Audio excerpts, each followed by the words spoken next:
Buenas noches. Buenas noches. Buenas noches, ¿cómo está? Muy bien, Bienvenido. gracias. Gracias. Bueno.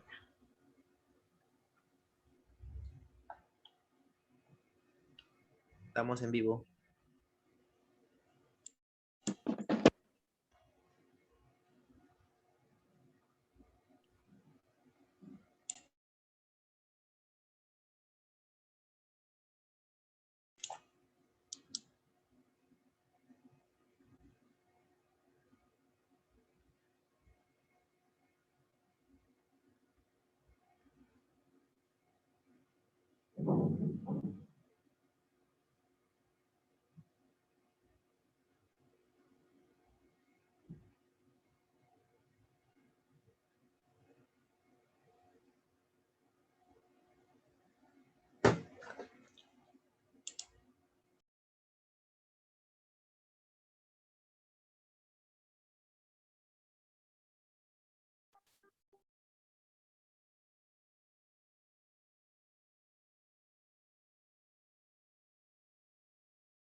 Educación y tecnología, como todos los martes, hablando de la iniciativa en educación, las tecnologías que avanzan, en fin, hay una serie de temas, sin dejar de lado lo que está delante nuestro, ¿no? O sea, la segunda vuelta de este proceso de elegir a quien quien va a tener la responsabilidad de llevar adelante nuestro país. Ojalá esta vez podamos tener una elección responsable. ¿Cómo estás, Jessica? María del Carmen, muy buenas noches. Buenas noches, Rómulo. Buenas noches, Jessica. Buenas noches, María Carmen, ¿cómo está? ¿Qué tal? Bueno, vamos a comentar un poquito sobre el tema de, digamos, de las noticias. Si me permiten una mirada a unos datos de la UNESCO, que no necesariamente están referidas a la segunda vuelta, pero que de alguna forma deberían de ser, digamos, tomadas en cuenta en materia de la educación en nuestro país. Y los comparto ahí con ustedes para poder, amigas y amigos, observar lo que aquí nos señala es un poco el modelo de lo que se viene practicando en Condorcanqui, es decir, en Santa María de Nieva, en la región Amazonas, una modalidad socioemocional desde la cultura y un voluntariado de psicólogos para un poco ayudar a entender frente a esta situación de la pandemia, porque es verdad que por un lado se necesita profesores que tengan el dominio de la lengua, no solo del español, sino también de su cultura, y por otro lado es el tema de la tecnología. Y en Ayacucho se habla que se han generado módulos de educación técnica para estudiantes que tengan agricultura y también el arte de la pintura de Sarúa. En fin, hay algunas cosas que son relevantes de cada región y en Piura tiene lo propio, según la UNESCO, según, digamos, algunos puntos que resaltan, y en Cusco, en Quispicanchi, se ha incorporado el trabajo, dice aquí, socioemocional. Aquí estoy encontrando el tema emocional, el tema de cosmovisión andina, podríamos hablar lo mismo de la cosmovisión amazónica, la importancia entonces no solo de tener un libro, no solo es plasmar, digamos, los temarios. Yo tengo a mi hijo de 6 años, digamos, llevando las clases y mi otro hijo de 3 años, y la verdad es que me llegan todos los días, me saturan en el WhatsApp con una serie de informaciones, videos, y un niño de 3 años en realidad no está preparado para desarrollar toda la mecánica que nos envían. Entonces, si yo en Lima lo vivo esto, digo, ¿cómo será con nuestros alumnos, nuestros estudiantes al interior del país? Por un lado. Y por otro lado, Jessica, Mari, muy rápido, con esto cierro, una miradita, ¿qué les parece al otro lado, al instrumento tecnológico, justamente para la educación, digamos, que hoy se viene practicando?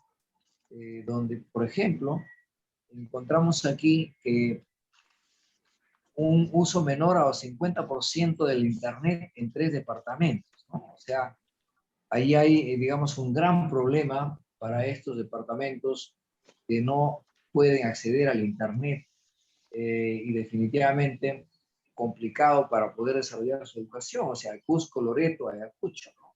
48%, 47%, y lo mismo sucede incluso el Internet en el hogar, porque lo otro está considerado a nivel de, digamos, de los celulares, las tablets, el hogar. Pero en el caso del hogar, por ejemplo, igual tenemos ahí con Puno 10%, San Martín 10%, Cajamarca 9%, Apurímac 7%, Loreto 5%, Pasco 6%, Huancavelica 4%, Amazonas 3%, y este es información al tercer trimestre del 2020 de Opsitel, o sea, es una información, digamos, de una entidad oficial, ¿no? Cosas como esas nos tienen que estar a pensar, y yo digo, en este debate técnico, que para mí ha sido un debate más político que técnico, la verdad que no han aterrizado cifras, no han habido propuestas para, por ejemplo, sobre estos temas, ¿no? Que cuando se habla de técnico, pues es hablar de números, cifras, fondos. Debería ser. ¿No? No sé cómo lo ven ustedes. Y no de tecnología. De tecnología que ahora es la base.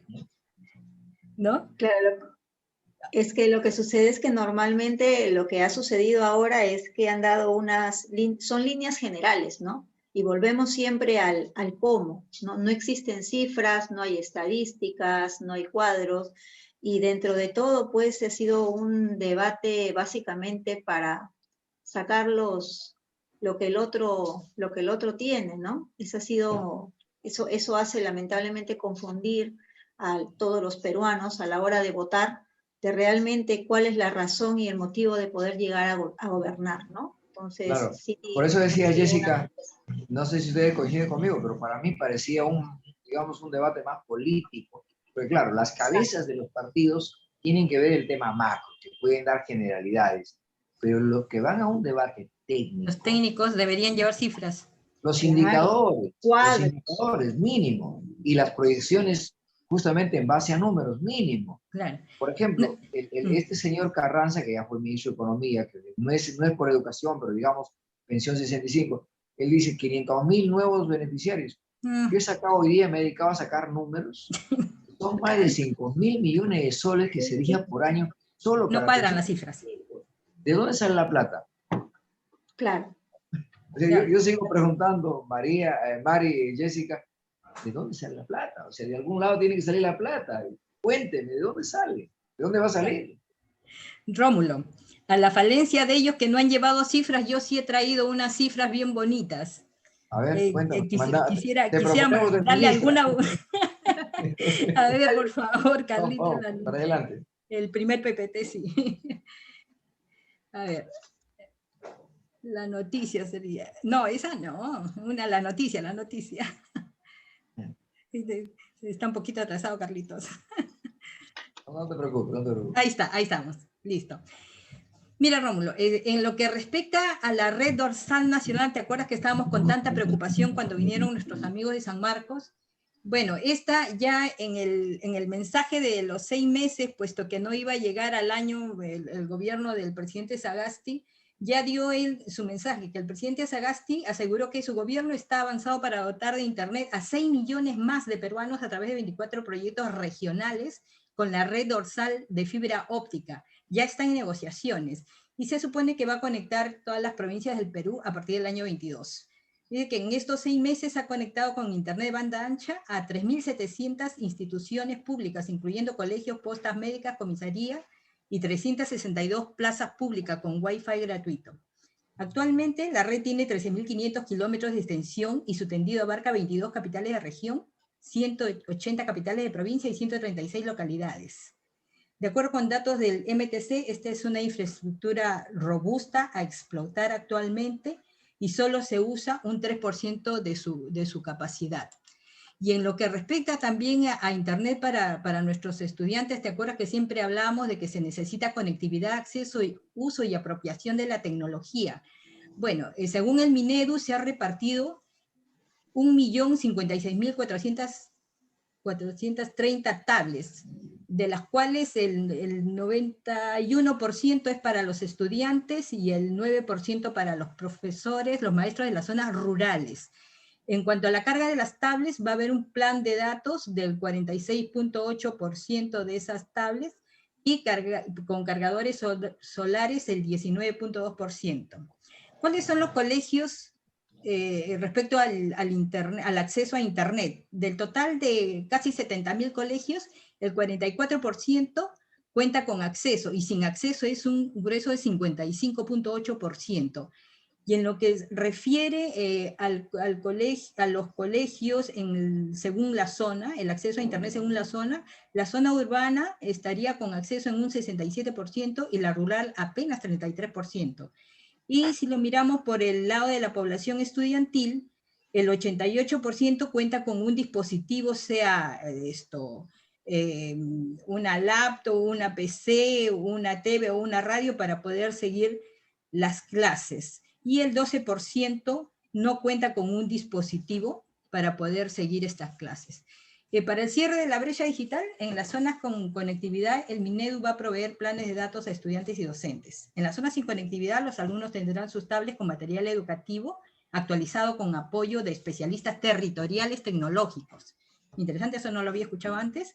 Y están en ejecución contratos de conectividad para 4.530 colegios y el Minedu va a garantizar planes de datos para 340.000 docentes de educación básica, servicio de internet, llamadas y mensajes, y personal directamente vinculado a lo que es el servicio educativo. ¿Y de cuánto dinero estamos hablando? En total, el presupuesto a nivel nacional, estamos hablando de millones de soles. El presupuesto inicial es de 15.000 millones de soles, para los gobiernos locales 860.000 millones de soles y para los gobiernos regionales 17.000 millones de soles, lo que hace 33.000 millones de soles. El 2020 solamente se ejecutó el 87% de lo presupuestado y quedaron 28.000 millones de soles que tuvieron que devolver a las arcas que no usaron. Esas sí son cifras y a partir de ahí son cifras del mes, perdona. Bueno, yo soy como Santo Tomás, María. Claro, ver para creer. Ver para creer. Yo ya estoy tan curado. Camino, leo cifras, datos, anuncios de cada gobierno, de verdad. Y la verdad es que cuando uno llega a la vivencia, a ustedes les consta, cuando estoy llegando a algún pueblo, a algún sitio, digo, voy a salir. Tengo que correr a la Plaza de Armas en plena lluvia, en pleno frío, para ver si agarro internet. Porque no puedo ir a otro sitio. Entonces, ojalá, bueno, es que le ponemos esa gana. Lo que pasa es que Sagasti ya está de salida y lo que nos interesa es que la señora Keiko Fujimori y el señor Pedro Castillo o sus equipos deberían de ir precisando, comprometiéndose, colocando en agenda. Deberían de ser ellos los que empiezan digamos, a dar señales de la continuidad o qué van a hacer, ¿no? Porque ya el señor Sagasti pues está haciendo lo que puede hacer, ¿no? Como hizo 6 meses, claro. 6 meses de gobierno, no 5 años, sino 6 meses. Además que comprar las vacunas. Al final ya no le queda 6 meses, pues ya le queda junio y julio. O sea, no, 6 meses eran en total su gobierno. Sí, claro, comprendido. Sí, totalmente. Jessica, no le queda nada. ¿Cómo lo ves? Bueno, definitivamente las cifras sí, aparentemente parecieran que fueran muy beneficiosas para el sector educativo, ¿no? Pero sabemos muy bien que a la hora de la hora, cuando uno ya va al lugar, pues no llegan los servicios como correspondan, ¿no? Y al final queda solamente en cuadros estadísticos, ¿no? Sería bueno que cada gobierno que haga cuadros y que destine una cantidad de dinero, pues de acá a un tiempo, no sé, unos años digan sí, ok, se aplicó lo que estuvo, ¿no? Pero a veces solamente queda en el papel. Ese es el problema.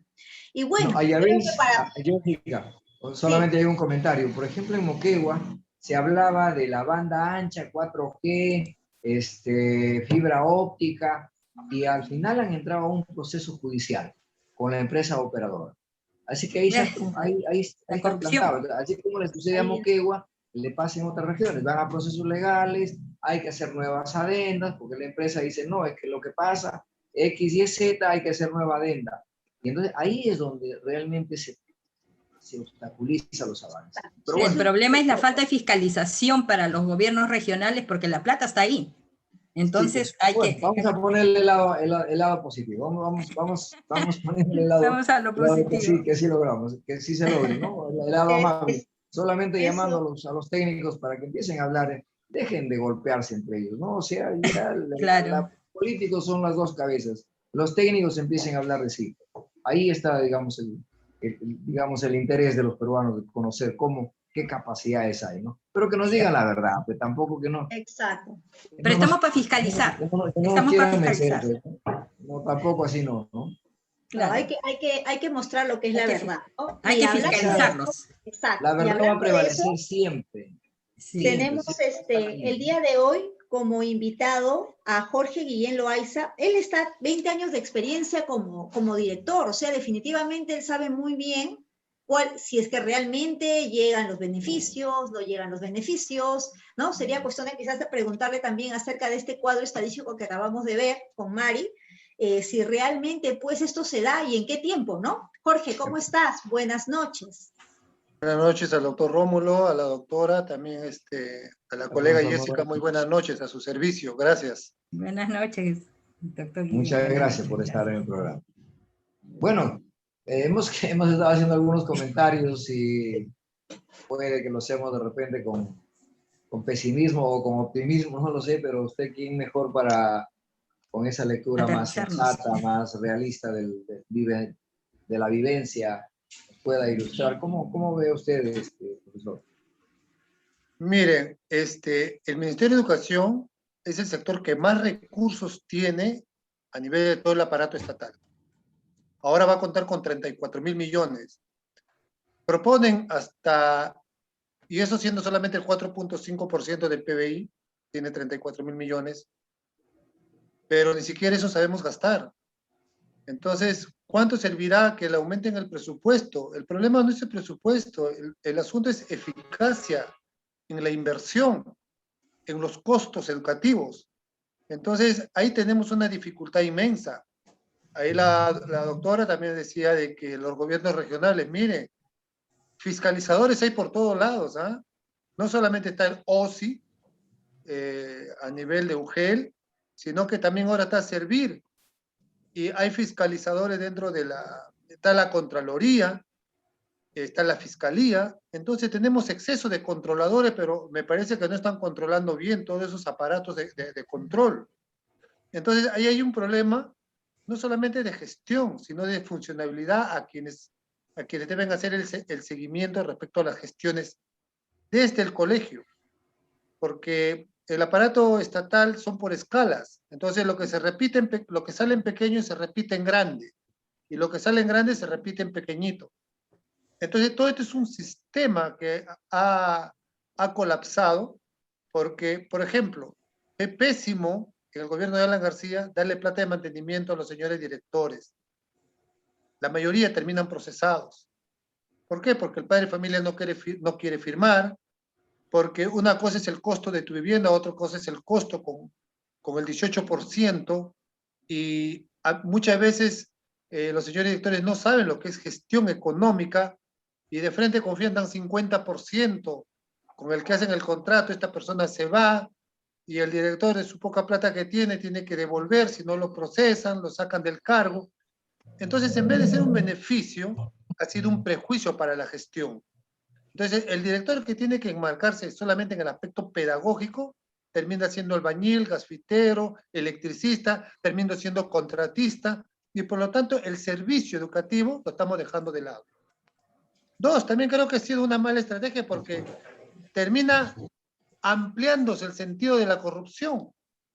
Antes en la UGEL identificábamos al corrupto, ahora resulta que los directores ya son corruptos. En el otro aspecto es que el presupuesto, solamente el 49% se va en la genérica 1, en remuneraciones. ¿Y hacia dónde va ese otro 51%? Si el tema de infraestructura siempre en el país se movía entre el 10 y 11% del presupuesto, se movía en infraestructura. En los últimos 14 años, casi no se ha visto construcción. Casi no se ha visto construcción. ¿Ya? Si bien es cierto, en el gobierno de Fujimori hubo muy buena construcción, en el de Toledo bajó en el de Alan hicieron los emblemáticos y después desapareció el sentido de infraestructura. Más de 30.000 colegios, tienen alto riesgo y sus aulas han sido declaradas inhabitables. Yo mismo he sido director de colegios declarados inhabitables.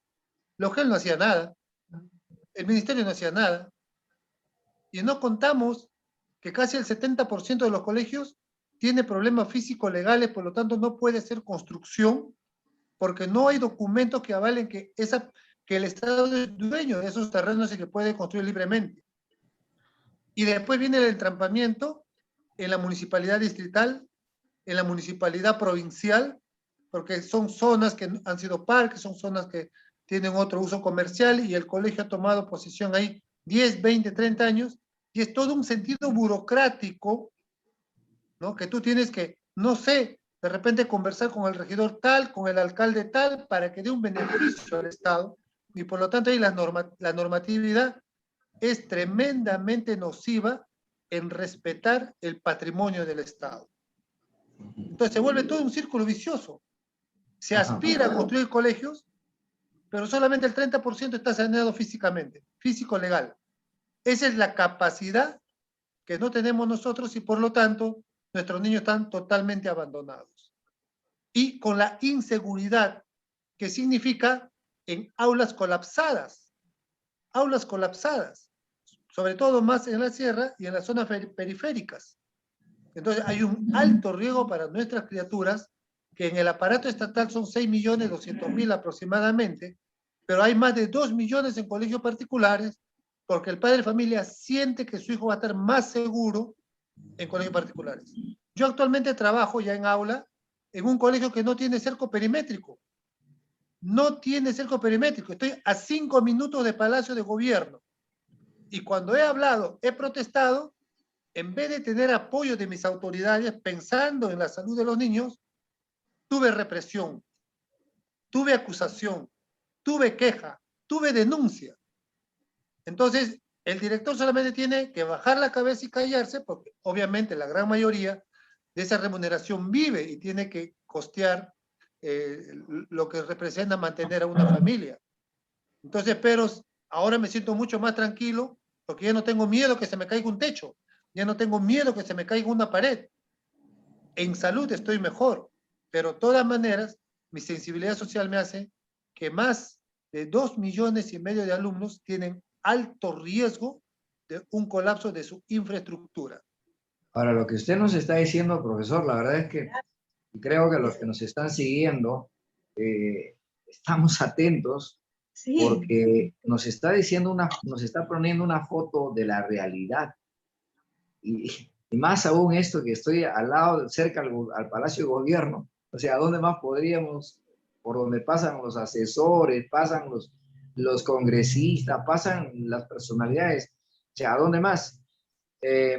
Yo quiero hacer un breve comentario para escuchar justamente su interpretación, porque como padre de familia, como ciudadano, y en mi caminar, lo que he visto en varias regiones del país, por ejemplo, por un lado es la distribución. O sea, como usted dice, no es el tema del presupuesto en algunos casos.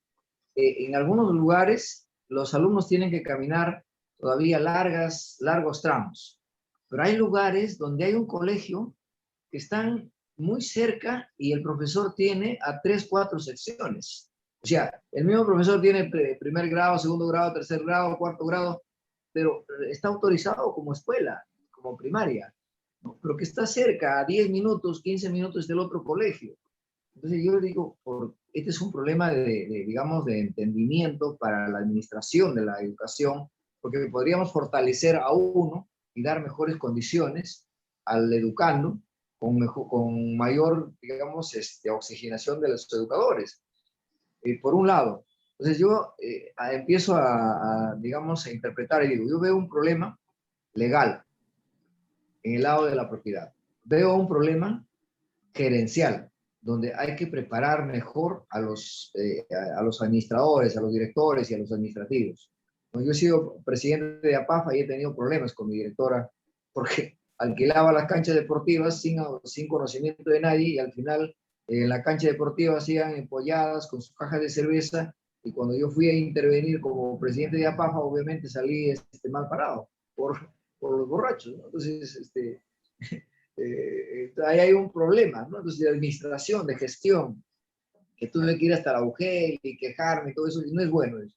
No ayuda para el fortalecimiento al interior, porque la idea es que la administración, el educador y el educando tenga esa sintonía para encontrar, digamos, esa tranquilidad. Y entonces, y tercero, yo toqué las puertas aula por aula, le estoy contando mi experiencia. Fui a tocar, como no me daban el directorio, porque pedí a la directora que me diera el directorio de los presidentes, de los presidentes de aula y de los profesores. Como presidente de APAFA, para yo invitarles un desayuno con mis propios recursos y conversar la visión. No me la dieron, entonces fui a tocar la puerta de cada aula y algunos profesores me decían, ¿para qué le voy a dar mi número de celular? Yo no le voy a dar mi número. No me la daban. Algunos me daban y algunos no me daban. Entonces, ¿cómo hacemos?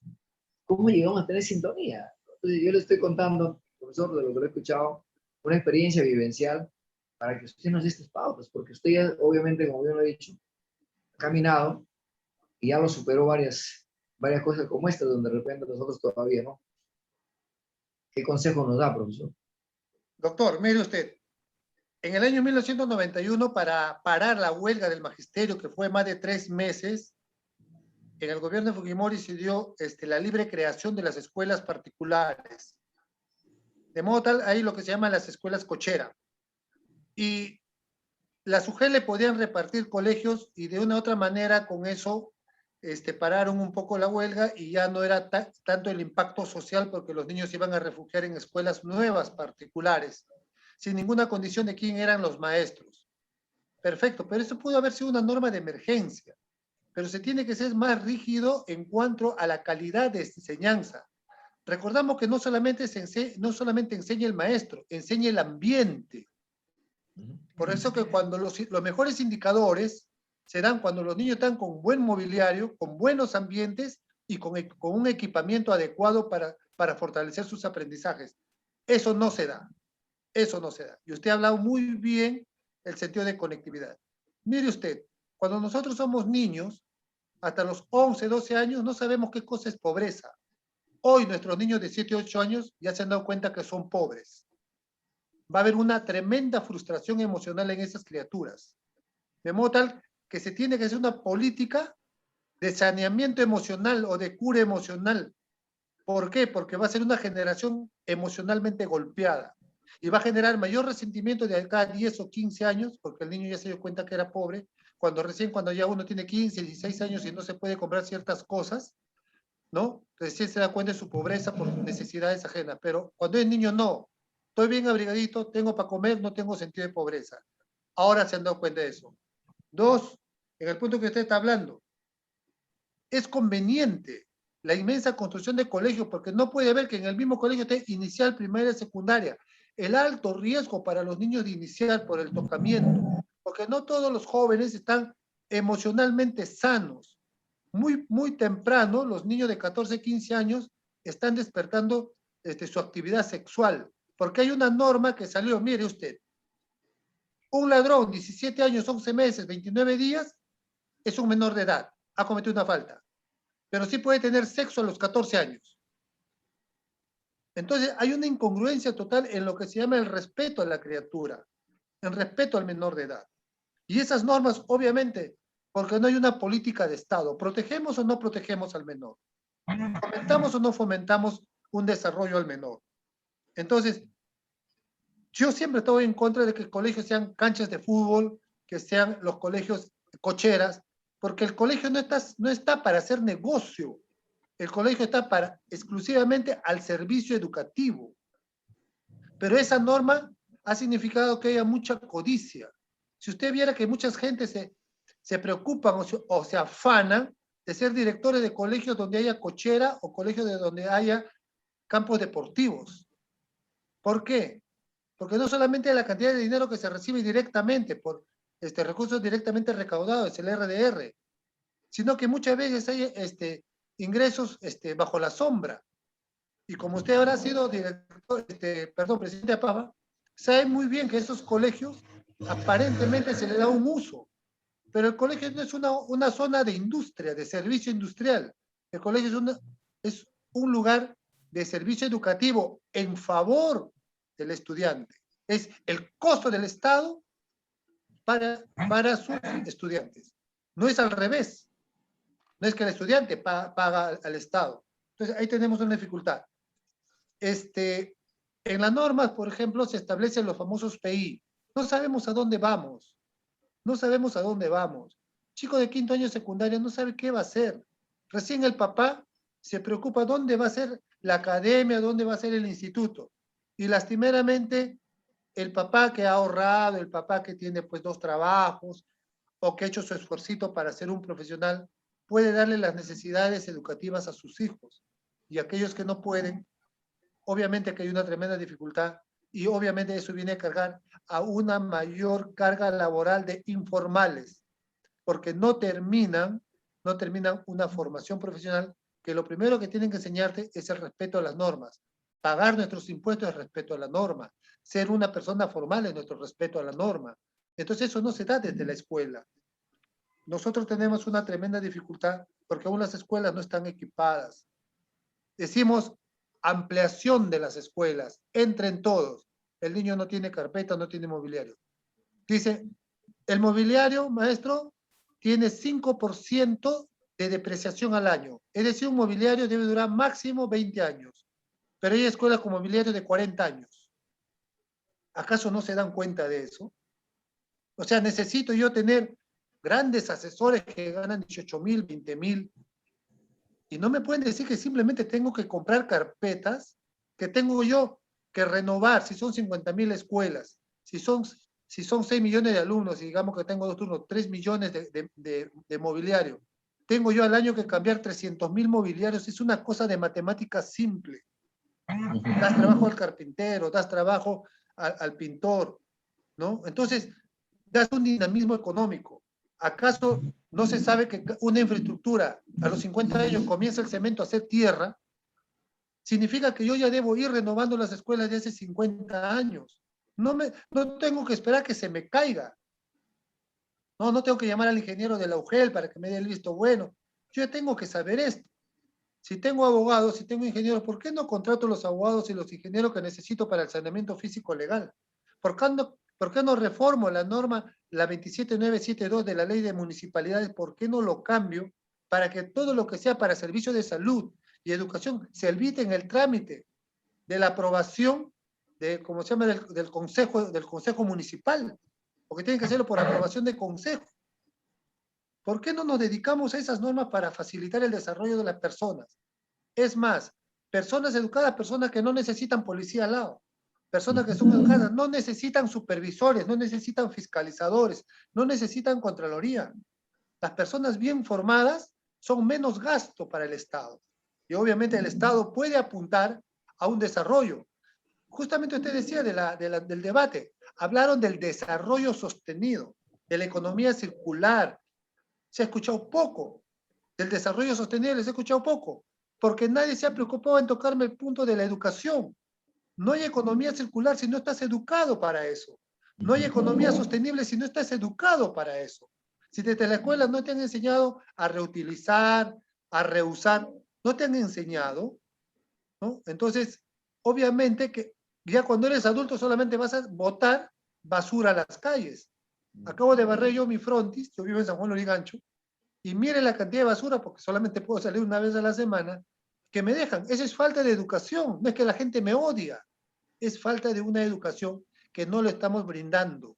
Y no lo brindamos desde la escuela, porque en la escuela le hemos enseñado, compite con el maestro, denuncia al maestro. El padre de familia tiene un rol muy importante, pero el principal rol es del apoyo al maestro. Se tiene que cambiar la ley de APAFAS. La ley está desfasada.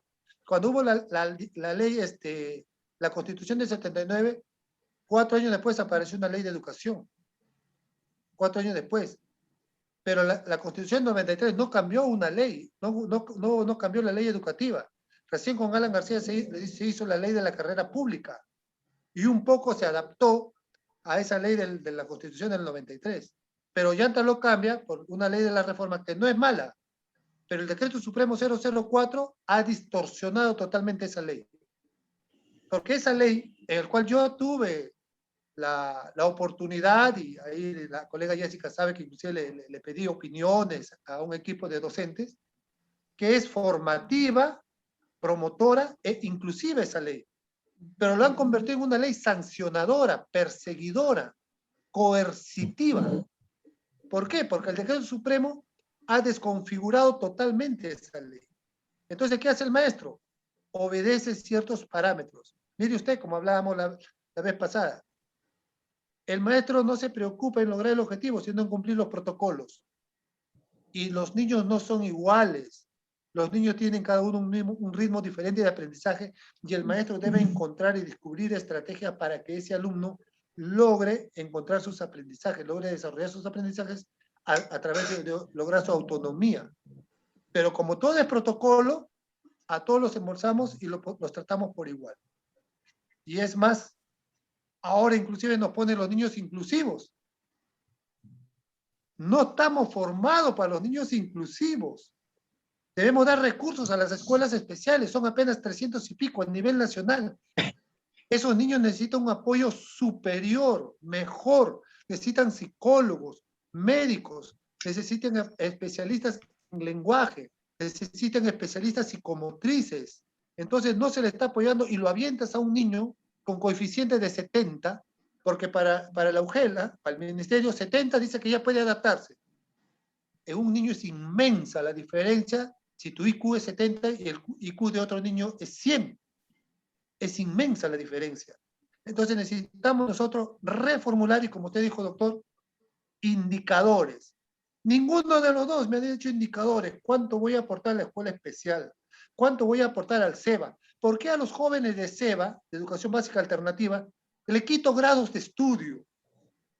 ¿Por qué? ¿Ya lo condené a ser obrero? O sea, porque ese niño ha perdido papá, mamá y ha tenido que trabajar. ¿Ya lo condené a ser obrero? ¿Acaso no son los provincianos mayormente que llegan y se han hecho de noche profesionales? Soy tan segregacionista yo, y hablan mucho de inclusión, de que ya lo condené a ser obrero a alguien. ¿Acaso no tiene el mismo derecho como otras personas a ser profesional? Entonces, creo yo que acá la gestión es pésima, pésima, y lo peor es que los que llegan no saben qué van a hacer. Ojalá que me pongan un educador en el Ministerio de Educación, para que pueda tener cierta sensibilidad. Porque no me van a poner, con todo el respeto, o de otras profesiones. Y mire usted quiénes son los directores nacionales. No son educadores. No son educadores. Entonces, no hay esas... Los maestros tenemos cierta sensibilidad. No digo que seamos más capaces, pero tenemos cierta sensibilidad que nos puede dar una orientación. Además, hay una cosa, doctor, y a la doctora y a mi colega Jessica. En educación nada es perfecto. Son procesos permanentes. Tú llegas, para diciembre ya estás formando tu alumno y al año siguiente te llega 15 o 20% de alumnos nuevos y tienes que recomenzar, y tienes que recomenzar y recomenzar. Pero lo que el ministerio quiere todo perfecto, todo nuevo, todo ok, al 100%. Señálenme al hombre perfecto. Si el único hombre perfecto lo terminaron crucificando a los que somos cristianos. Señálenme el hombre perfecto. ¿Hombres preparados para el futuro? Sí. Totalmente. Hemos fracasado en el PEN 2021. ¿Cuál es nuestro objetivo al 2050? ¿Cuál es nuestro objetivo geopolítico, económico, social al 2050? Y en mérito a eso, los planes de gobierno que ya están insertados en un proyecto de Estado, ¿no? En política de Estado, ninguno no lo he escuchado todavía. De repente, era poco el tiempo, pero no lo he escuchado. Espero todavía en estos trajines escucharlo de uno de los dos candidatos. Espero, porque todavía no he definido mi voto. Esperemos que me convenzan un poco. Estamos iguales. Estamos iguales. Estamos en las mismas todos, creo.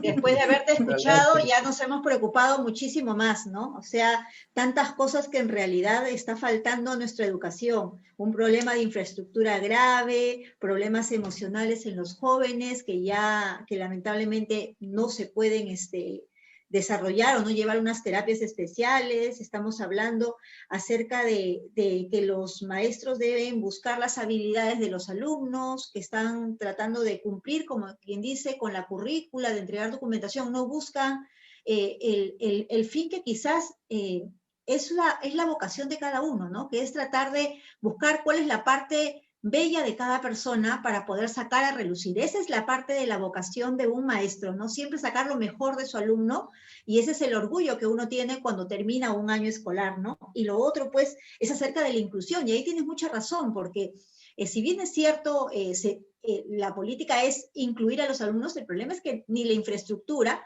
ni a veces los maestros están capacitados para poder trabajar dentro de un aula con un niño también que es un niño inclusivo. Es un poco complicada la educación y se vuelve mucho más complicada pues con esta situación, ¿no? Yo creo, Jessica, Mari, profesor, yo creo que el quien sea gobierno, si realmente tiene la sensatez, lo que debe hacer, yo no voy a convocar a un veterinario a operar a un humano, le tengo que convocar al especialista. Yo creo que hay capacidades en los diferentes lados de nuestra patria. Convocar a quienes tienen la vivencia, el conocimiento, la experiencia y la perspectiva. Lo que acaba de decir el profesor tiene una cosa, digamos, muy real. El gobierno chino está trabajando al 2100.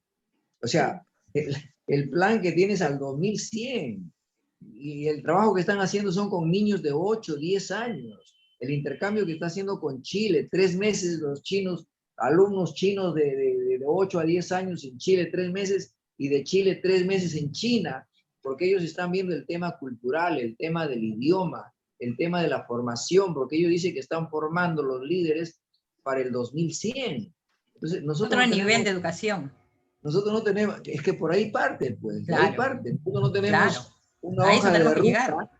Nosotros nos encontramos cada pared entre nosotros mismos. Cierto. El padre de familia con el profesor con el director con la UGEL con el ministerio, y sucesivamente. El problema no solo es presupuesto, como bien lo ha dicho el profesor. O sea, el problema está en cómo dosificamos capacidades de la persona. Ese es mi punto de vista. Cómo dosificamos las capacidades que existen. No es que vamos a descubrirlo mañana, porque existe. Lo de mañana se dosifica y lo vuelve de una fortaleza mayor. Bueno, profesor, realmente podríamos seguir conversando y esperamos tenerlo en muchas otras ocasiones. Le digo con toda franqueza, coincido plenamente en lo que usted ha señalado. En los lineamientos que usted ha explicado, coincido plenamente. Soy padre de familia, he sido presidente de APAF, camino por las regiones, vengo de las zonas rurales, o sea, entiendo perfectamente lo que pasa. Pero no nos, no nos resignamos, queremos seguir luchando para ver qué hacemos. Palabras finales, profesor, para ir cerrando nuestra conversa. Muchas gracias. Bueno, un saludo al colega Juan Cadillo, que lo estoy viendo por la pantalla. Un saludo. Creo que la ley se puede mantener. Hay que hacer algunos ajustes en el sentido formativo, no en el sentido de sanción al maestro. Mire usted, ¿cuántos millones se ha gastado? Yo esto lo conversé con el colega Ochoa, que ha sido congresista, ¿no? ¿Cuántos millones se ha gastado en formar directores? Y de la UGEL, la tercera parte de esos directores formados, que le costó más de 14 millones al Estado, ¿qué fueron? Lo sacaron. ¿Por qué? Porque muchos de la UGEL, con todo el respeto que se merece, de repente han querido ser directores y ha sido su oportunidad. Desconociendo la norma que dice que uno solamente puede ser evaluado por uno de desigual escala o superior escala. Y sin embargo, muchos de esos especialistas de UGEL tenían una menor escala. Entonces, el atropello al magisterio ha sido muy fuerte, tanto en el gobierno de Ollanta, con una cosa curiosa, y en el gobierno del señor Vizcarra y de Pepe. Muy fuerte. La norma no era sancionadora. La norma es promotora, formadora, para que de esa manera el maestro pueda tener toda la emoción de formar mejores chicos. Y coincido con el doctor Rómulo. Acá no se trata de política. Chile puede ser de derecha, pero se sienta muy bien con China. No se hace problemas. El futuro es peruano, no es político. La necesidad es humana, no es político. El niño no sabe qué cosa es derecha e izquierda. Ofrécele lo mejor, ofrécele una buena educación, maestros bien formados.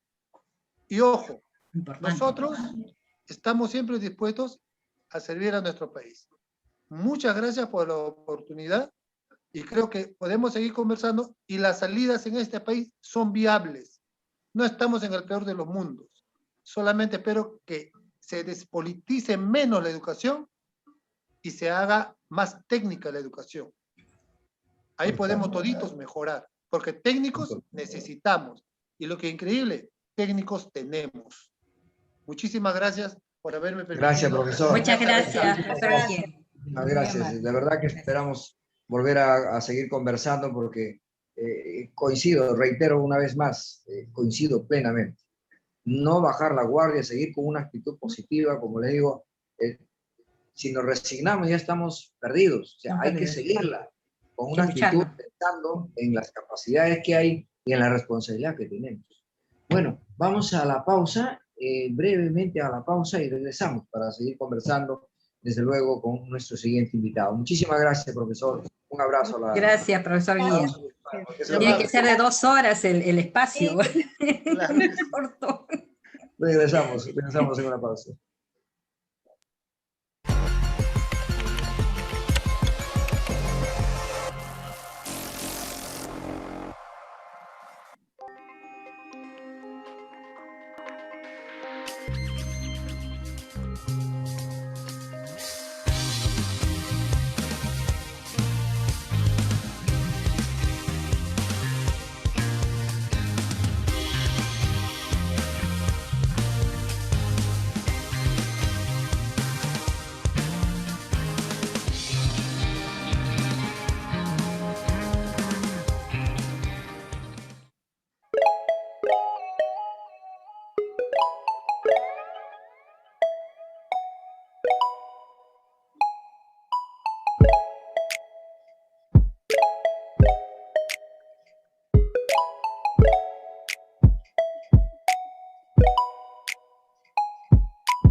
voy a crecer y sé cómo voy a ser.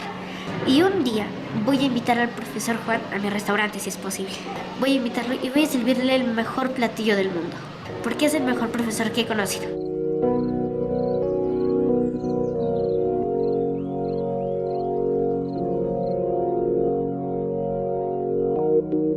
Soy Juan Raúl Cadillo León. Trabajo en la Institución Educativa Jesús Nazareno dentro del aula de innovación. Soy natural de Huaraz. En realidad me desearía desarrollar un conjunto de estrategias orientadas al uso efectivo de las tecnologías de la información y las comunicaciones dentro de las aulas. Ese es mi fundamental propósito. Además, me gustaría crear una organización que permita programar tanto a los niños como a los maestros. Fuimos avanzando un poco más hacia las herramientas tecnológicas como videojuegos para que ellos fueran aprendiendo. Pasamos a Cuentacuentos, que es una plataforma donde los chicos escriben sus cuentos, los ilustran y publican sus propios libros de cuentos.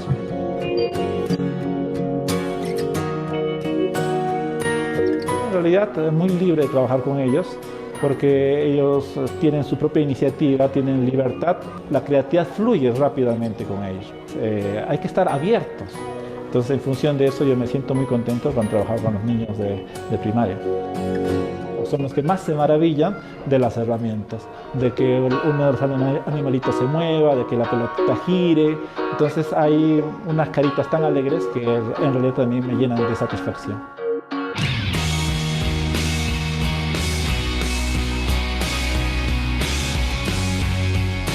Nos enseña robótica, computación, matemáticas, cuentos y varias cosas.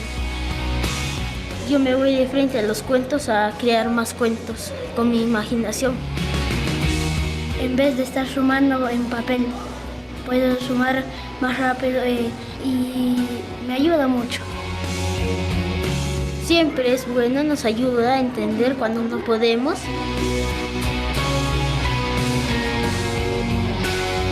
A través de él estamos fortaleciendo también las capacidades de otros docentes y que ya se van insertando, ¿no? Ese es el motivo de orgullo para nuestra institución.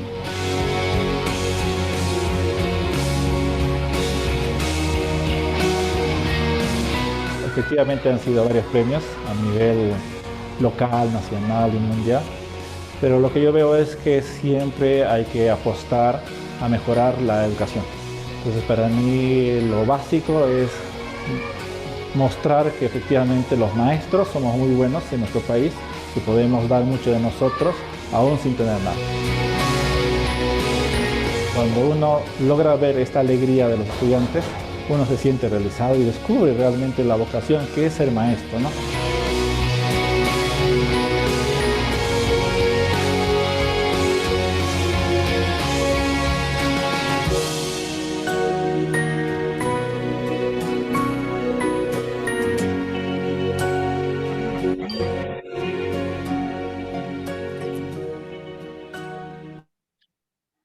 Bueno, le damos la bienvenida al profesor Juan Cadillo. No hay nada mejor de llevar a la práctica ese dicho que señala: lo mejor es predicar con el ejemplo.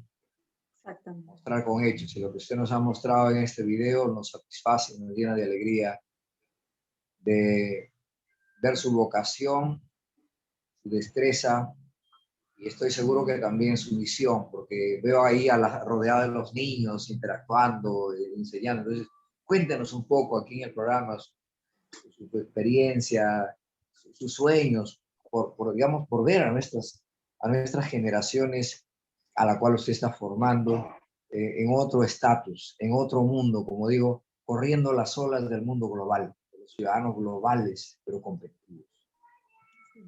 Muchas gracias, Jessica, Rómulo, María del Carmen, por la invitación. Bienvenido. En realidad, como parte la historia, ¿no?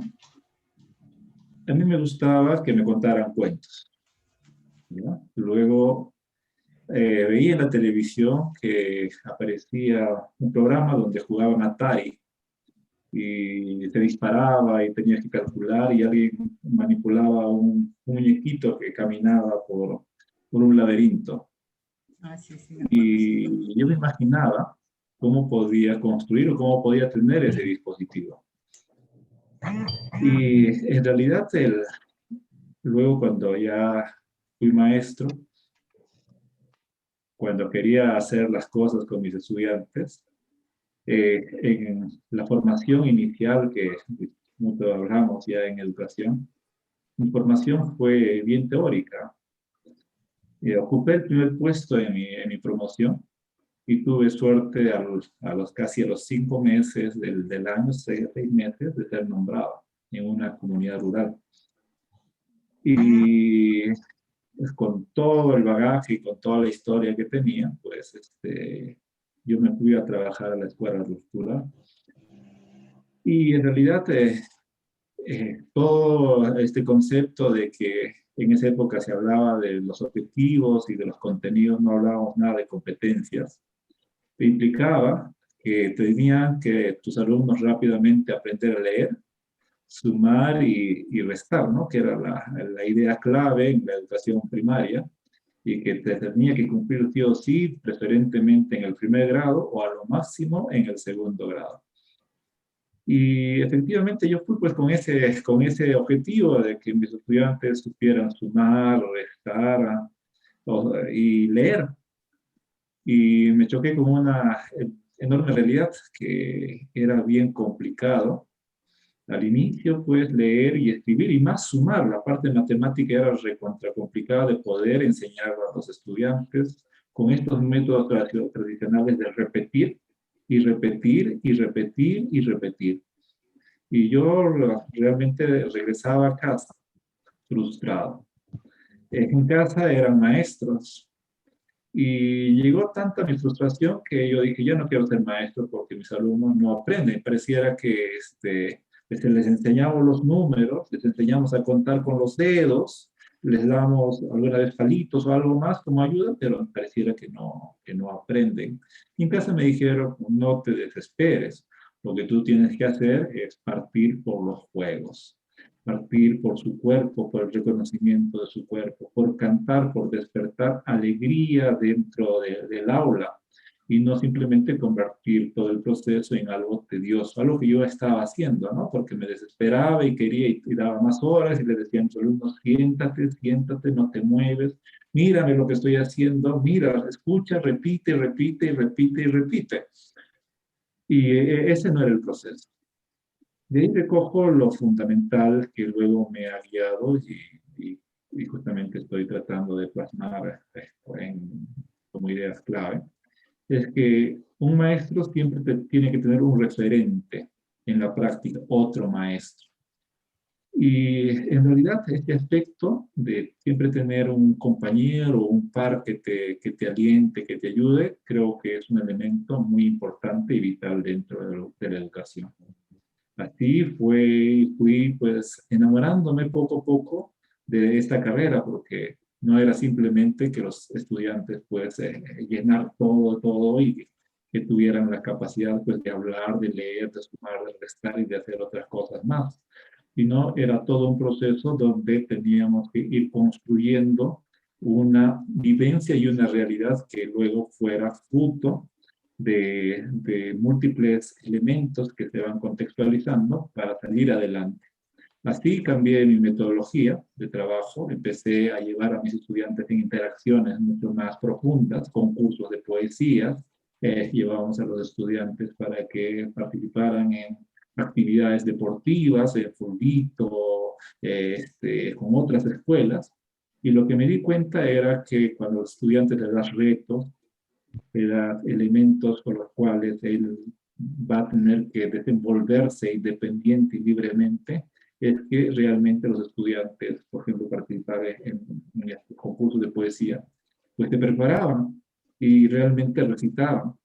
Que cuando teníamos que jugar fulbito, pues entrenaban y generaban estrategias, diferentes tipos de estrategias, y luego esas estrategias, pues empezábamos con las piedritas, colocándolas ahí, los movimientos, y hacíamos mucho más complejo el proceso de las matemáticas. Empezábamos a hablar de los ángulos, de la posibilidad de que el estudiante pueda estar en un lugar totalmente distinto, o sea, o puedo hacer la finta y moverse a otros lugares, y me di cuenta que un aspecto clave era justamente los juegos. Y ahora actualmente, pues, la teoría dice que es así, se llama gamificación, utilizar estrategias de los juegos dentro de la vida. Y bueno, por azares, vamos a decirlo así, uno siente que los sueldos no alcanzan. Estamos hablando de la época de Fujimori, cuando un maestro ganaba 300 soles. Y realmente pues era frustrante mantenerse con 300 soles, y bueno, soltero, pero cuando ya te casas ya no ves que los 300 soles realmente alcancen. Entonces decidí estudiar informática, la parte de ingeniería de sistemas. Terminé esa carrera y llegó el momento de decidir si debía quedarme como maestro o podía ejercer como ingeniero de sistemas. Y fui experimentando el desarrollo de software. Y justamente cuando ya pasó el momento en que de repente me podía ir, sucedió algo increíble. Llegaron las famosas XO, aquellas laptops verdes que el gobierno de Alan García empezó a distribuir en un momento ya masivamente, pero nosotros fuimos un colegio experimental. Y como yo tenía los conocimientos de informática, dije, bueno, en mi escuela, en mi nueva escuela, donde justamente me había desplazado porque la escuela donde trabajaba me había reducido mucho de las metas de atención, también por Fujimori, pues ustedes saben lo que sucedió, ¿no? No quiero hablar mucho de política, de control natal y todo eso, pues bajó la población. Y por lo tanto había menos alumnos, hubo desplazamiento. Bueno, llegué a este colegio, se dio la oportunidad de las tecnologías, y este conocimiento informático lo empecé a aplicar. Y empezamos a crear toda una estrategia orientada a los juegos también. Pero en este caso, poder utilizar la informática para crear juegos. Pero además tenía algo escondido, las historias. Y se dio la posibilidad de poder crear cuentos con mis estudiantes, títeres. Empezamos a trabajar bastante el movimiento de los títeres y todo ese conocimiento, elaboración de textos, luego lo pasamos a las computadoras creando pequeñas animaciones donde los objetos se movían. Bueno, y llega un momento en que de repente uno puede decidir el irse ya de ser maestro porque había oportunidades de trabajar como ingeniero de sistemas. Y lo que yo trabajaba con mis estudiantes lo publicaba en YouTube. Y un amigo, bueno, ahora es amigo, un uruguayo, me escribe y me dice, profesor, he visto sus trabajos de uso de las TIC con sus estudiantes. Entonces, yo estaba maravillado, yo dije, bueno, está notando mis dones de ingeniero de sistemas. Entonces, de repente, me va a contratar y me voy a ir a Uruguay porque todo lo que estoy desarrollando, pues, está top, ¿no? Con la parte informática y le escribo, pues, ¿no? Y después el amigo me dice, no, yo no te quiero contratar como ingeniero de sistemas. Acá nosotros tenemos la élite en Uruguay como ingeniero de sistemas. Lo que yo quiero valorar en ti es tu capacidad, que no lo tienen mis ingenieros, que es ser maestro, poder enseñar y poder producir artefactos, software para tus estudiantes. Tú entiendes la realidad de tus estudiantes y puedes fabricar esos elementos que son totalmente distintivos. Si yo le pidiera a mis ingenieros que diseñen esos materiales adaptados a los estudiantes, no lo pueden hacer, por más experimentados y mejores ingenieros que tú, así que me lo dijo, ¿no? Pues yo me di cuenta ahí de algo que era totalmente distinto en ese momento con respecto a otros maestros. Tenía dos profesiones.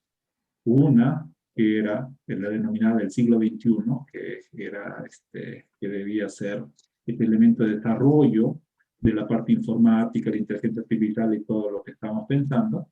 Y tenía también el campo educativo y había encontrado que muy pocos maestros eran ingenieros de sistemas. Bien es cierto, hay gente que estudia, pero por lo general se va del sistema. O sea, lo mismo que supuestamente me podía suceder a mí, el irme y seguir mi carrera de ingeniero de sistemas. Entonces vi realmente una enorme posibilidad. Y pensé, ¿no? ¿Qué pasa si realmente me convierto en una persona totalmente distinta que empieza a generar toda una corriente, todo un conjunto de procedimientos, de métodos, de forma de hacer las cosas que otros no tienen? Y fue gracias a esta persona uruguaya que me di cuenta de ese don que tenía, que podía mezclar la carrera de educación con la carrera de informática porque nadie lo estaba haciendo en nuestro país. Ajá. Y el otro elemento, antes que me corten, fue que empecé a soñar en mi aula. Yo dije, porque en ese momento estábamos ya en el aula de innovación, ¿por qué mi aula de innovación no puede ser la mejor de América, de Latinoamérica? No le puse del mundo porque no dominaba bien el inglés, porque si no le colocaba que tenía que ser la mejor aula del mundo, ¿no? Y mire, el colocarme como meta, el que mi aula, y claro, ¿quién es el encargado del aula? Era yo el único, ¿no? Por lo tanto, era como que dice el top de toda Latinoamérica. Y me la creí. Y me la creí, y es por eso que he desarrollado pues, diferentes cosas tratando de usar la informática para desarrollar a lo máximo la parte de matemática y el área comunicativa, ¿no? Que son uno de los grandes inconvenientes en nuestra sociedad. Y ahí va la historia de generar proyecto tras proyecto, tras proyecto, tras proyecto, con el objetivo justamente ese, ¿no? El que mi aula de innovación, ese centro, entre comillas, centro de cómputo, sea el mejor centro del mundo, por lo menos de Latinoamérica. Cuando estoy aprendiendo, ya voy dominando algo mejor el inglés, entonces ahí voy a hacer que tiene que ser la mejor del mundo, ¿no? Qué importante. Me encanta esa frase, Mari y Jessica. Me lo creí. Y yo creo que no solo se la creyó, lo que estaba convencido de... Lo bueno es que lo que puedo yo deducir es vocación, conocimiento, visión de futuro. O sea, el enfoque nuestro es, tenemos una ciudadanía global. Ya eso está cantado. Sepas inglés o no, sepas chino mandarín o no, una sola anécdota. Yo regresaba de un viaje de Viena a Roma a una reunión con directores de 2 escuelas de la Universidad de Sapienza, que es una de las universidades más antiguas del mundo, del año 1300. Y cuando estoy ya llegando a Roma, de la embajada peruana, me comunica la secretaria y me dice, acaban de cambiar al embajador y no vamos a poder apoyarle con el traductor. Digo, pero es que yo ya estoy a 1 hora para llegar a la reunión, ¿y qué hago? Y en ese momento empiezo a escribir por WhatsApp a mis contactos y me contestan, bueno, sí te puedo ayudar a conseguir, te va a costar $80 la hora. Si yo tengo 8 horas de trabajo, hoy día está programado 8 horas con los directores y no tengo ese presupuesto como para desembolsar, eso del sector privado. Y entonces le escribo al director de la escuela, de la universidad, y le digo, tengo un problema. Le cuento la historia que no tengo el traductor. Y me dice, venga nomás, venga a la universidad. Lo estamos esperando. Yo llegué a la universidad, ¿y qué me pusieron en el medio de la mesa? Un traductor electrónico. O sea, ya está. Yo hablaba en español y lo traducí en italiano. Ellos hablaban en italiano y me traducía al español. Claro, que no es 100% como quisiéramos, pero nos pasamos todo el día con el traductor, con el aparato electrónico en la mesa, y no tuve que pagar $80 por hora. Con el traductor fuimos al almuerzo, y seguíamos conversando con el traductor en la mesa. Entonces, este mundo es global y es competitivo. Y a mí me parece bien, profesor, porque es que Jack Ma fue profesor de inglés y Jack Ma llega a ser el hombre más poderoso de China, de la plataforma Alibaba. ¿Cómo es que un profesor de inglés de primaria se proyecta a ser un hombre poderoso, a ser banquero, a estar cuando Obama era presidente de Estados Unidos en el mismo nivel dando conferencias en AP? Entonces, sí, me encanta. Cuando yo miré esto del mundo aumentado, empecé por ahí a mirar un poquito en el internet, los reconocimientos que usted ha recibido. Yo creo que es un primer escalón de la escalera. Pero lo que usted nos está contando, no solo se la crea, usted ya lo es. profesor, ¿cómo hacemos para seguir desarrollando esta corriente en la mente de nuestros chicos, de nuestros jóvenes, de nuestros adolescentes, donde ya no estamos formando para preparar currículum a buscar chamba, Mira, sino que estamos formando para ser competitivos? como primer punto, hay que entender que hay que ver más allá de lo evidente. Muchas veces en nuestra vida sentimos o vemos solo el presente y no nos proyectamos al futuro. También creo que el otro elemento que nos falta en la educación es considerar a la persona divergente, aquella persona que piensa distinto a nosotros. Uno de los grandes problemas que nosotros tenemos es que no sabemos valorar al diferente, aquella persona que discrepa con nosotros y nos sentimos realmente mal. Y no empezamos a reconocer que esa persona puede aportar una visión distinta a la que nosotros tenemos y generar mayor riqueza, en realidad, en nuestra visión. Para mí también el otro elemento que nos limita bastante como personas en nuestro país es que no somos tolerantes al error, y esto se genera en el propio sistema educativo. Y quienes lo generan somos los mismos profesores.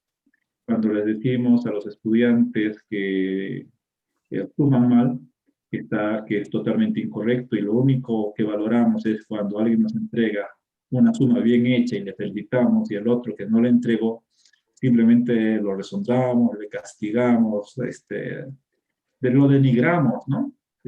Matamos su autoestima. Entonces, ese elemento luego se replica con nosotros, porque hay algo que yo siempre digo, que el aula es cerrada. El aula ha estado mucho tiempo cerrada porque nosotros como maestros nos sentimos que nuestros procedimientos, nuestros métodos son los correctos. Y cuando vimos recién el aula, cuando nos sentimos seguros. Y este elemento de tener aulas cerradas refleja o limita bastante al sistema, porque no aprendemos del otro. Hay carreras como las carreras de medicina, por ejemplo, donde un médico guía a otro médico, es decir, tú ves cómo opera. En las carreras de periodismo, tú ves francamente cómo una persona se para, cómo una persona se sienta, cómo habla, cómo gesticula, cómo maneja sus manos. Y en la mayoría de las carreras que prosperan bastante, son visibles las prácticas. En cambio, en el campo educativo son totalmente invisibles. Tú lo único que ves es el producto, y te sientes contento cuando tu niño o niña trabaja y dice que es hablador, recita, pero te sientes triste cuando es todo lo contrario. ¿Y cómo podemos revertir esto? Pues abriendo las aulas, es decir, tolerando el error, sabiendo que en todo momento podemos fallar, que cuando, como decía el profesor, no es una actividad que me antecedió, en realidad nosotros tenemos que ser mucho más pertinentes con respecto a cómo se va construyendo nuestra carrera, para entender que vamos a fallar, que nos vamos a equivocar con algunas metodologías, que es válido experimentar también nuevos métodos, que hay otras formas de enseñar y no hay solo una, ¿no? Porque en realidad uno de los grandes problemas es que el Ministerio de Educación, con el objetivo de mejorar la calidad, ha estandarizado todo. Y ha estandarizado, por ejemplo, los métodos educativos.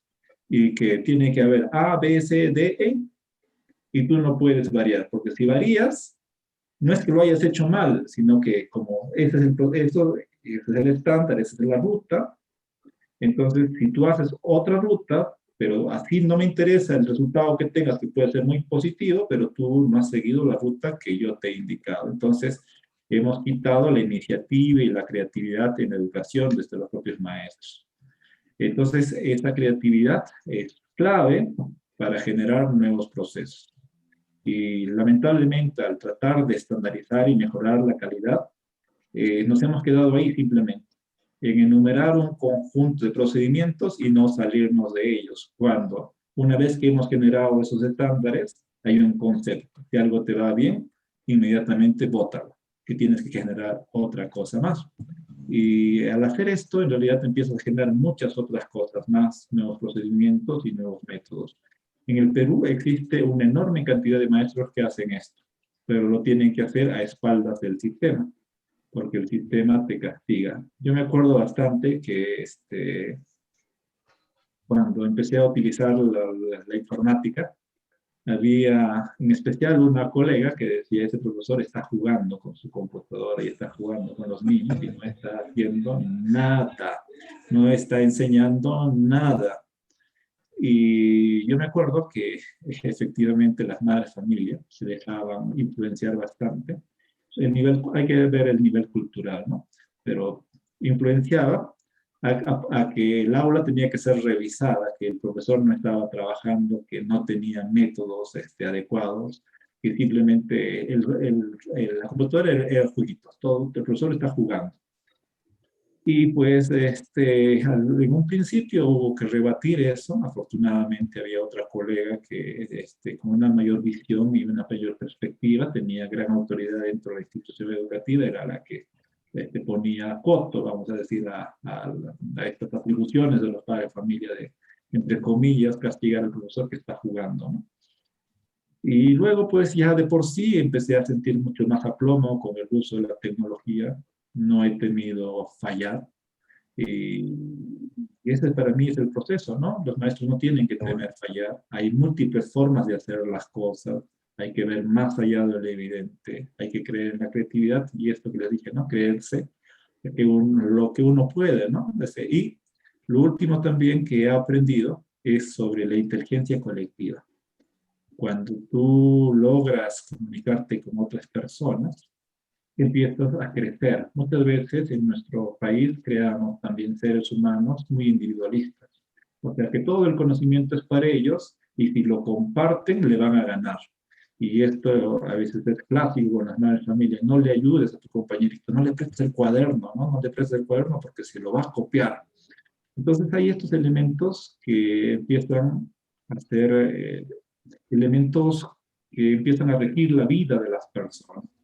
Pero cuando formamos a este tipo de niños, lamentablemente no se desempeñan bien dentro de las organizaciones. ¿Por qué? Porque generan islas de información. Ellos se apoderan de información y la información no fluye, porque la información es clave, compartirla, repartirla para tomar buenas decisiones. Y realmente cuando tú estás en algún aprieto, como por ejemplo yo estoy en un aprieto en estos momentos de cómo concretar determinadas políticas educativas, entonces en un primer momento pues te sientes solo, dices, bueno, ¿y qué hago ahora? Tengo ahí muy pocas personas, no tienen determinadas experiencias todavía para poder generar políticas, entonces, ¿qué hago? En un primer momento, pues lo clásico, no me siento solo a buscar en internet y ya algo, un monstruito se va armando con lo que había. Con lo que había.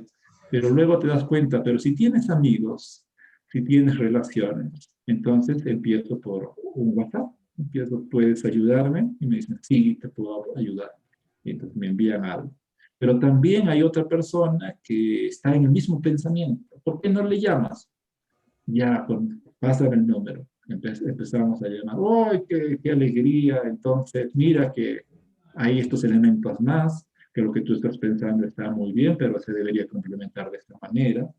Y inmediatamente te conectas con otra persona, y la otra persona te conecta con otra persona, y al principio lo que parecía tan difícil de poder darle una mayor forma de simplemente algunos reclamos más orientados al profesor, te empiezas a centrar en los estudiantes como elemento clave, ¿no? Que es al final la educación.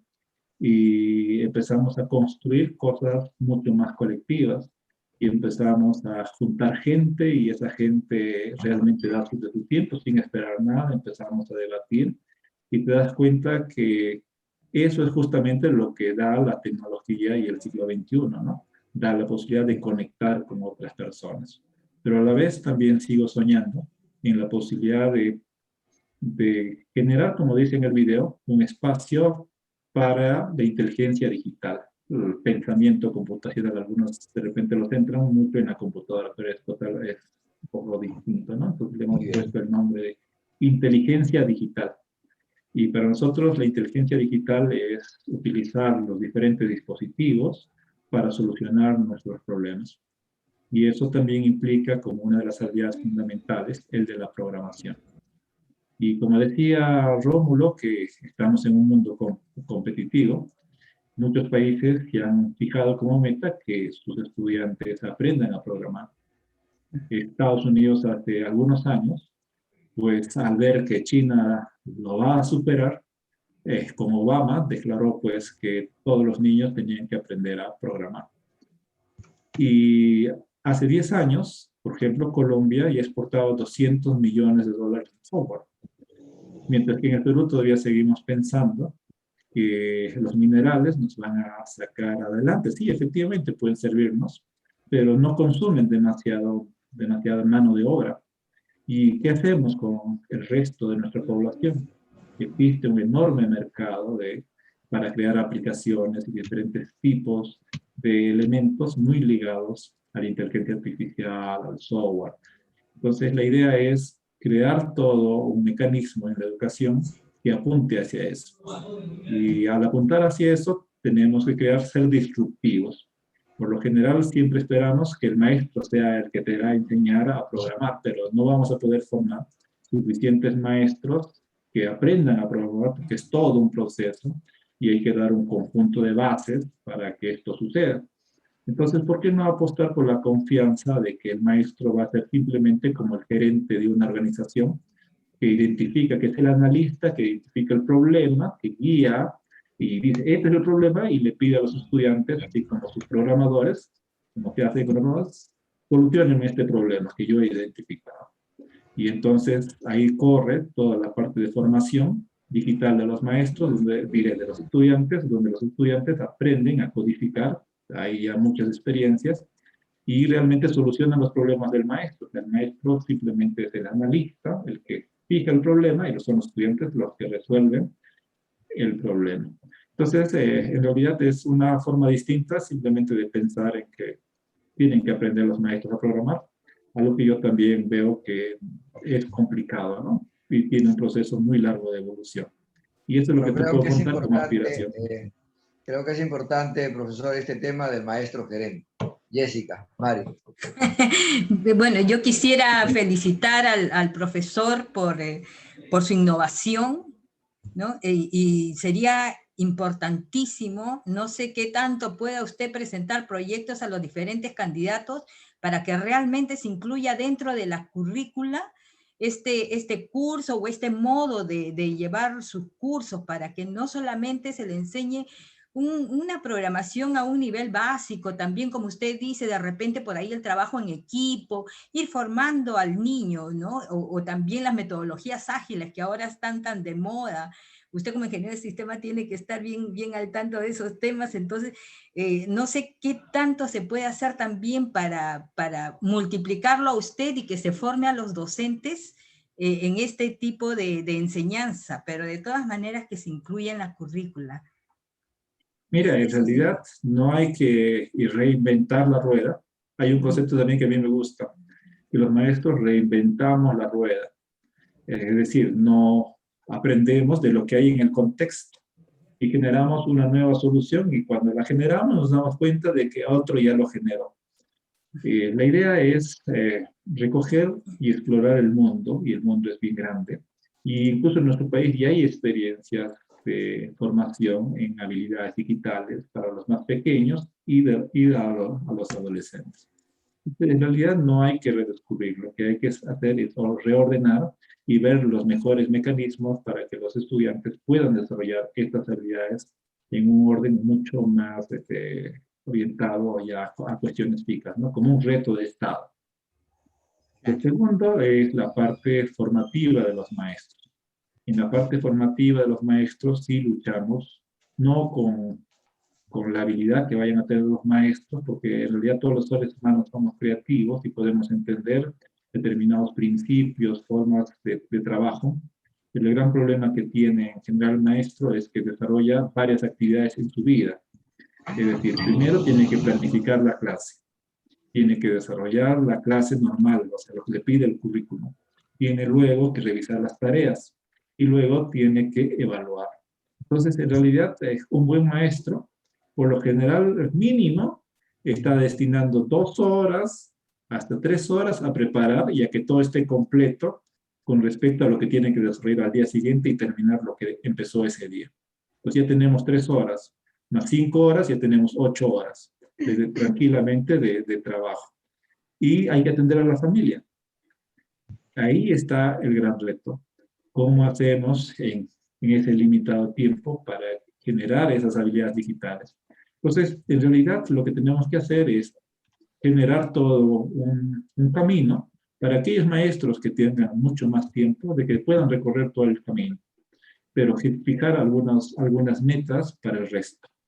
El otro elemento que nos preocupa y que ya ha sido también diagnosticado es que, por lo general, solo una cuarta parte es población femenina, la que se dedica a actividades relacionadas a la STEAM, a la ciencia, a la tecnología, a la ingeniería y a la matemática. Entonces hay un corte en toda Latinoamérica, no solo en el Perú, orientado hacia una dirección, ya que las mujeres no pueden aprender estas asignaturas, porque parte de la familia de que el chico desarma su carrito que le han regalado ese día y está desarmado, y lo rearma y hace un Frankenstein. Pero en el caso de la niña, ¿cómo está la muñeca? ¿Desarmada? Nunca. Está bien peinadita, bien guardadita, nunca hay la posibilidad de desarmar las cosas, ¿no? Entonces, por ahí va también un cliché. Entonces, en realidad, lo que vamos a buscar es una orientación a romper este paradigma, porque más allá de este elemento que por lo general siempre discutimos de la sexualidad, está el aspecto cognitivo que se tiene que tener.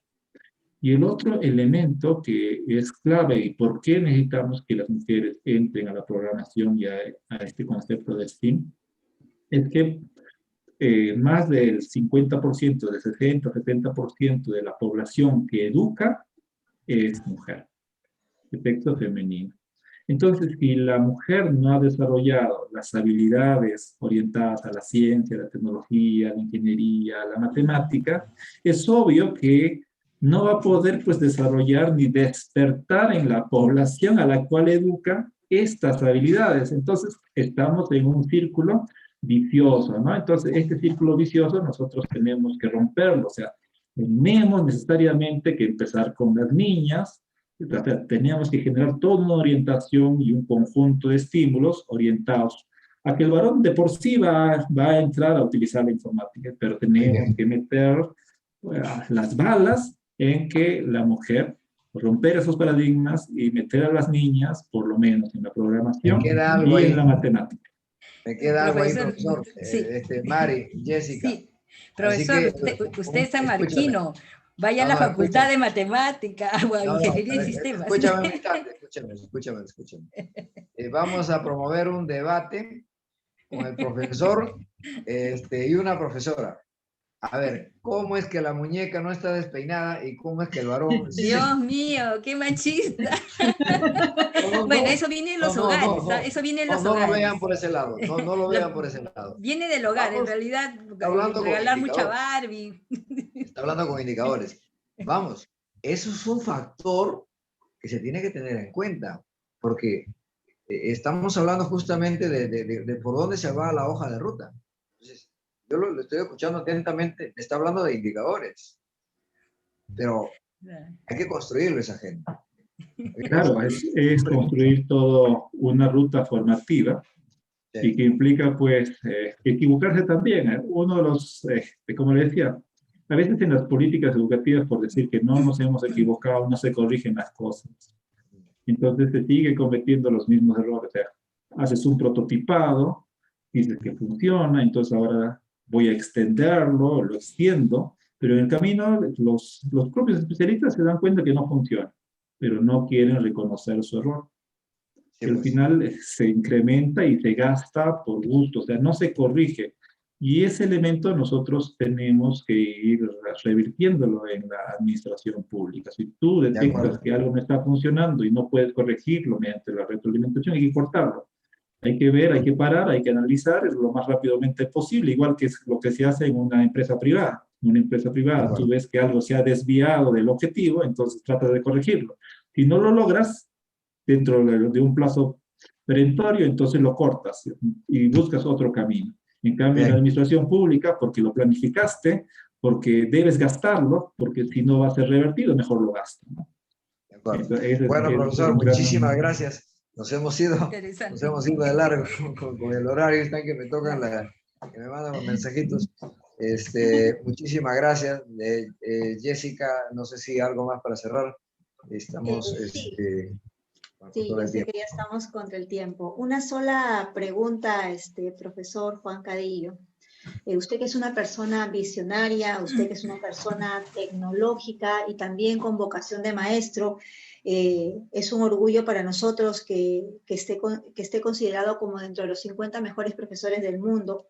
Sabemos también que usted pertenece al equipo técnico de uno de los que en estas elecciones que están tan controversiales. En realidad, nosotros como peruanos queremos saber cuál es el futuro que usted, desde el punto de vista educativo, podría decir que podrían tener las personas que no tienen estos accesos educativos y esta tecnología, ¿no? Sabiendo que en este momento usted es una parte decisiva en el área educativa. Mira, tenemos que romper la mejora desigual. ¿Qué significa esto? Que los indicadores, cuando tú los ves todos juntos, pareciera que el sistema mejora, pero en realidad mejora en el centro y no mejora en la periferia. Y es la periferia es la que nos preocupa. Necesitamos mayor igualdad. Ello implica, pues, en un primer momento, abordar aquellas poblaciones que tienen menos. Estamos planificando poder influir bastante en la educación rural, dar la infraestructura necesaria dentro de las escuelas, pero un elemento clave para que los maestros se sientan cómodos, darles una casa o un departamento pequeño para que pueda vivir tranquilamente el profesor en ese espacio al que se traslada. También ofrecer luz y agua, y un aspecto diferencial, el Internet. Nos hemos dado cuenta que podemos estar conectados con nuestra familia a través de Internet. Podemos explorar el mundo a través de Internet. En cambio, si no proveemos estas condiciones básicas al maestro, ¿qué le pedimos luego? Le tomamos evaluación, lo jalamos, lo despedimos, y una vez despedido, otra vez lo volvemos a contratar porque nadie quiere ir, como ha sucedido en comunidades indígenas o en tribus de la selva. Bueno, disculpen por el manejo del lenguaje, de repente no estoy utilizando, porque no estoy acostumbrado a hablar sobre esos elementos correctamente, políticamente lo que usted correctos. está diciendo, profesor, perdóneme que le haga una interrupción, lo que usted está diciendo está en toda la realidad. Aquí entrevistamos a un director de la UGEL de la provincia del Datén del Marañón, Loreto, y él nos decía, por ejemplo, que tiene profesores que no han puesto un dedo en una tecla de la computadora y que la jurisdicción de ellos es de 7 lenguas, es decir, de varias etnias. Entonces, la complejidad de nuestra educación, digamos, en nuestro país, tanto en el Ande como en la parte amazónica, principalmente en estos dos lados, es complejo, no solo por la distancia, sino también por un tema cultural y por la accesibilidad al uso de los medios con la cual tienen que educarse. Yo he encontrado, profesor, en el distrito de Pizuquia, por ejemplo, en Amazonas, que tienen que caminar cerca de 1 hora para llegar a un cerrito y van con su ponchito de plástico para protegerse de la lluvia, y los padres ahora han hecho una colecta para poner unas calaminas y han hecho un tambito en una altura para que los niños lleguen ahí, y ahí, en ese punto, encuentran señal de internet.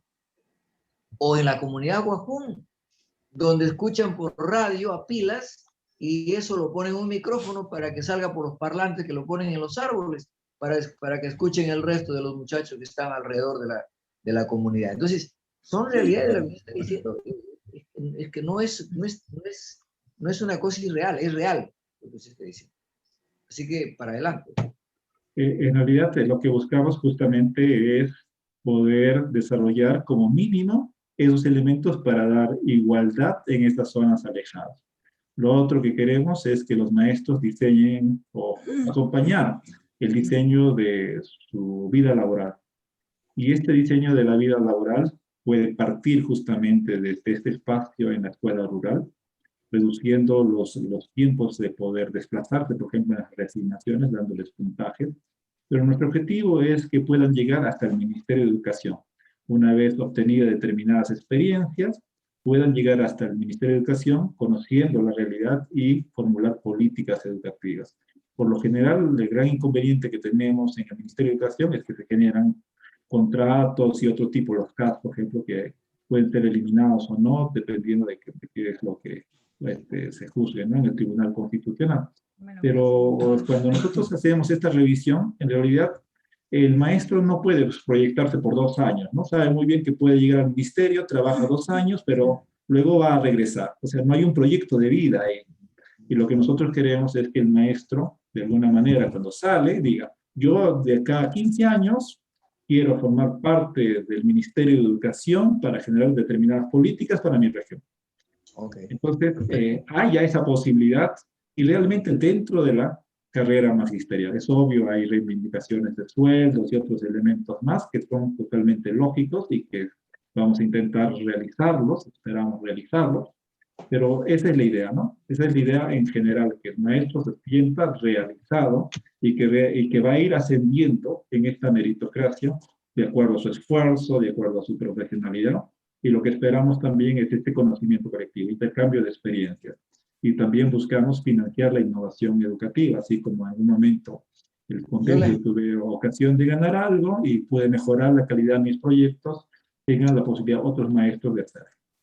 Yo le quiero dejar bonos dos especiales sugerencias. para los que van a zonas rurales, ¿ah?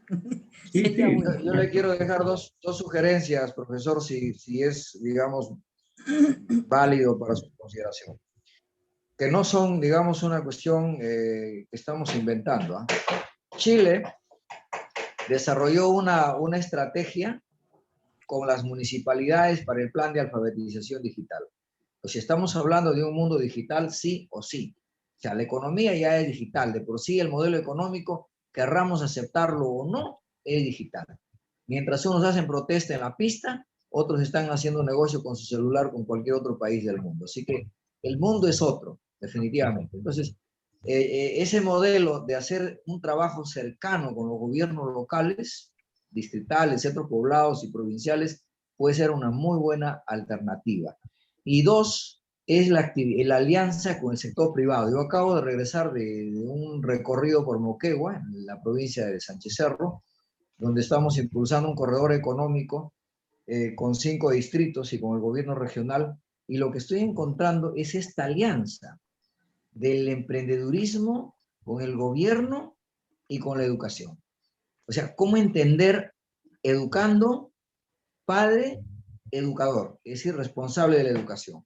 Le dejo digamos, esas dos experiencias que estamos trabajando, y desde la organización que tengo a mi cargo a nivel nacional e internacional en el tema de las MIPYMES, justamente hemos considerado como uno de los ejes principales la educación empresarial. Es decir, educar para el emprendedurismo, lo que usted ha hecho, lo que usted nos ha contado ahora.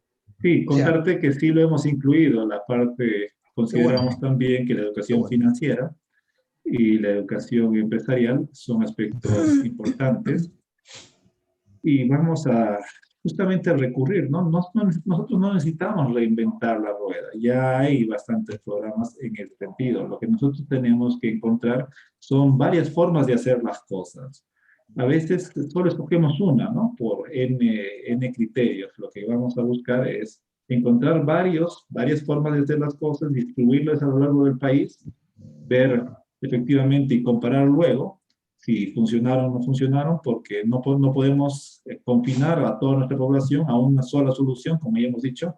Una sola solución puede no funcionar, pero si tenemos varias, una de ellas puede ser la ganadora. Sí, le alcanzo una más, profesor. En el Cusco y Apurímac hay 52 colegios. Yo le he entrevistado al director general, que es un español, y al director adjunto, donde para secundaria, ya de primero a quinto, es privado. Desde el primer día de clases, del primer año de secundaria, tiene que escoger un tipo de emprendimiento y tiene que llevarlo a la práctica hasta el final de secundaria. Puede cambiar hasta por 2 veces. Tienen 15 días de internado y 15 días se van a trabajar en la chacra con sus padres. O sea, es un modelo digamos, acorde a a la situación andina, ¿no? En esta parte del sur. Claro, y puedes darme un ejemplo, disculpa, para aprender ya de manera completa. Por ejemplo, si uno escogiera en esta comunidad, de repente has escuchado o has leído de un alumno que haya tenido más éxito que el resto, ¿podrías comentarme, Rómulo? Para tenerlo ya y como, bueno, contarlo un poco a mi equipo, ¿no? Porque para poder concretizarlo. Sí, sí, definitivamente. Yo tengo los testimonios de los resultados que han obtenido.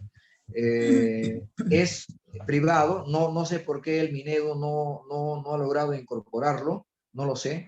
En realidad, uno de los directores es director en la universidad, en el PAT de la Universidad de Piura, aquí en Lima, en La Molina, en Monterrico, perdón. Y definitivamente los que terminan ahí el quinto de secundaria, el 99% sale con un emprendimiento o sale con capacidad gerencial. O sea, con secundaria. Si es necesario, a la orden, profesor, para poder contactarlo, poder darle las coordenadas y puedan mirarlo, esa experiencia de estos colegios que le estoy comentando. Con todo gusto. Excelente. Bueno, te agradezco Muchísimas bastante. gracias. Perdón, nos hemos extendido un poco, pero vale la pena. Hay que ser 2 horas el programa. Me emocioné yo también. Dije 20 minutos nada más y miren, y ya estamos. Muchas gracias, profesor. Le deseamos el mayor de los éxitos. Muchas gracias. Éxito, profesor. Éxito. Gracias, muy amable. Bueno, Mari y Jessica, sí, nos hemos extendido, pero bueno, pero valió la pena. Bien. Son temas fundamentales para nuestro país, en realidad.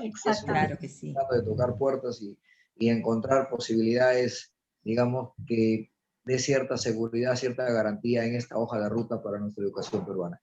¿Qué anuncios tenemos para mañana? Por favor, si lo tienen a la mano. Sí, ya tenemos la publicidad para los programas del día de mañana. Por favor.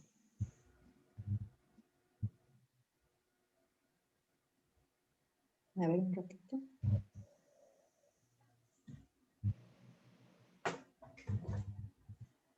Bueno, sé que mañana de 8 a 9 tenemos Soy Capaz, es un programa inclusivo con un intérprete de la lengua de señas. Ahí tenemos quienes son los invitados, ¿verdad?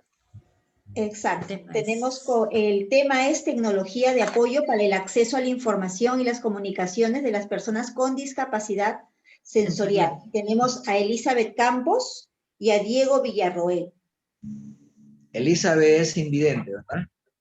Sí, exacto. ¿Los dos? Diego Villarreal es de Chile. Sí, ella es especialista en tecnologías. Ajá. Muy bien. Interesante, muy interesante este programa. Sí, definitivamente. A las 9 de la noche, de 9 a 10. Salud y familia. Ahí está. Detección del cáncer. Qué interesante. ¿Cómo superar el fracaso? Detección del cáncer de mamas y cuello uterino. ¿Cómo superar el fracaso? Y van a estar de invitados Yesenia Juárez, que es obstetra con maestría en gestión de los servicios de salud, y Antonio Mejía Becerra, que es médico psiquiatra con formación en psicoterapeuta humanista, ¿no? Y va a estar a cargo de Néstor Sala y, por supuesto, nuestro director Rómulo. Muchísimas gracias, Jessica, María del Carmen. En realidad, gracias a Dios estamos avanzando y anuncio que la segunda semana, el segundo martes de junio, sale al aire el programa Emprende Mujer TV, a cargo de la comunicadora Aida Montes, una experta en televisión, tanto en el Perú como en México. Y el segundo sábado de junio, de 7 a 8 de la noche, sale el programa Juventud Emprende TV. Qué interesante. Bien, estamos avanzando paso a paso, contribuyendo con nuestro país en lograr un nivel competitivo. Eso es Pymes Perú RTV. Bien, muchísimas gracias por mi parte, Mari, Jessica. Sí, muchas gracias, Rómulo. Muy interesantes los programas de hoy día. Nos vamos a quedar pensando en toda la innovación para la educación. Importantísimo. De acuerdo. Hasta mañana. Hasta mañana. Bendiciones. Gracias a quien esté en soporte. Gracias.